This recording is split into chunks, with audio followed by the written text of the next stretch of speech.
Hello everyone, and welcome to another episode of Accessibility.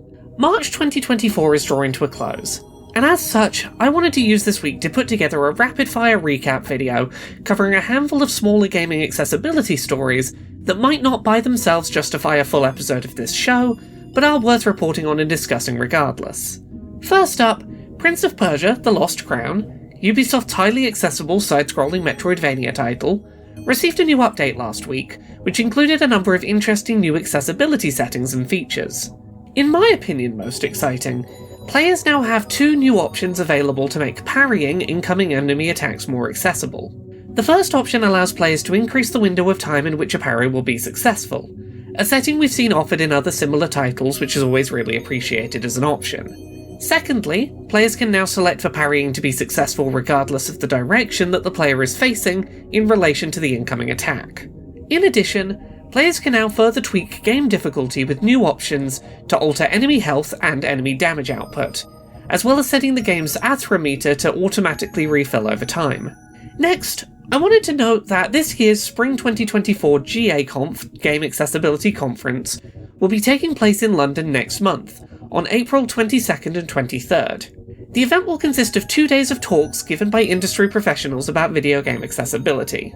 While the full schedule can be found on the GAConf website, linked in the video description, I'll take a moment here to highlight a talk on the 22nd of April being given by Molly Evans, titled Making the Content Creation Space Accessible for Disabled Creators.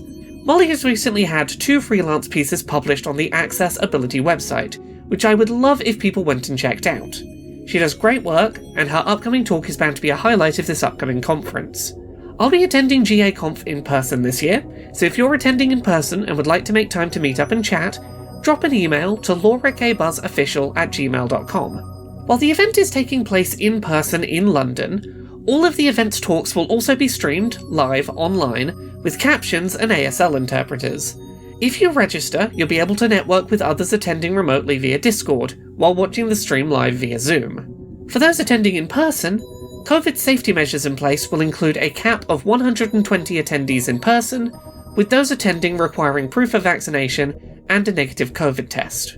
While masks have not been mandated, I will be masking while in attendance and encourage others to do so if able. Lastly, during the GDC Game Developers Conference which took place last week, Xbox announced that they were making their Gaming for Everyone product inclusion framework publicly available for the first time.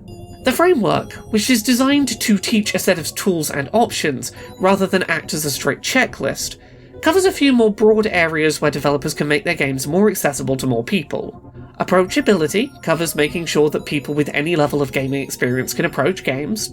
Representation covers ensuring that games are respectful and thoughtful about who they represent and how they represent them. Globalization seems to overlap with concepts like localization, helping to ensure that games are thoughtful about their reception in different places that they're released. And lastly, accessibility, obviously, covers ensuring that there are as few barriers as possible between players and their ability to play games. Xbox has for many years now been making educational materials, training tools, and other resources related to accessibility available to the public, and this step seems to be a continuation of that ongoing trend. Xbox has been making an obvious effort over time to share their knowledge and expertise on accessibility with the wider game development community, and that type of sharing of knowledge is really exciting to see continue. So, there you have it. A quick roundup of a few stories that I wanted to make sure that I covered before this month was up, but didn't necessarily feel needed a full-length accessibility episode to cover.